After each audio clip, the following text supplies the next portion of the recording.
ఈ సమావేశానికి విచ్చేసిన నాకు ప్రాణ సమానమైన తెలుగుదేశం పార్టీ కార్యకర్తలకు, జనసేన పార్టీ కార్యకర్తలకు, భారతీయ జనతా పార్టీ కార్యకర్తలందరికీ పేరు పేరున నా హృదయపూర్వక నమస్కారాలు. ఈ రోజు ఈ కార్యక్రమం ఇంత జయప్రదం అయ్యేదానికి అహర్నిశలు కష్టపడిన డాలస్ తెలుగుదేశం పార్టీ సభ్యులందరికీ నా హృదయపూర్వక ధన్యవాదములు. నేను అమెరికాలో చదివాను. 4 సంవత్సరాలు ఇక్కడ అండర్ గ్రాడ్ చేశాను. 2 సంవత్సరాలు ఇక్కడ వాషింగ్టన్ డీసీలో వరల్డ్ బ్యాంక్లో పనిచేశాను. మళ్ళీ 2 సంవత్సరాలు స్టాన్ఫర్డ్లో ఎంబీఏ చేశాను.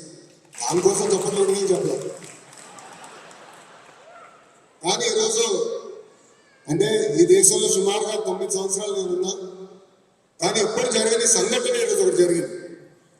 అదేంటంటే నేను ఎయిర్పోర్ట్లో ల్యాండ్ అయిన తర్వాత బయటకు వస్తున్నా. కరెక్ట్గా 6 పోలీసులు వచ్చారు. నాకు డౌట్ వచ్చింది, ఏదో నన్ను పట్టుకెళ్ళడానికి వచ్చారు, నన్ను బయటికి తీసుకెళ్ళడానికి వచ్చారు. వాళ్ళు మీరు ఇక్కడ ఆగండి అన్నారు. ఏమైందన్నా, బయట చాలా రద్దీగా ఉండి మీరు ఇక్కడి నుంచి బయటికి వెళ్ళేదానికి లేదు, మీకు పర్మిషన్ లేదని చెప్పారు.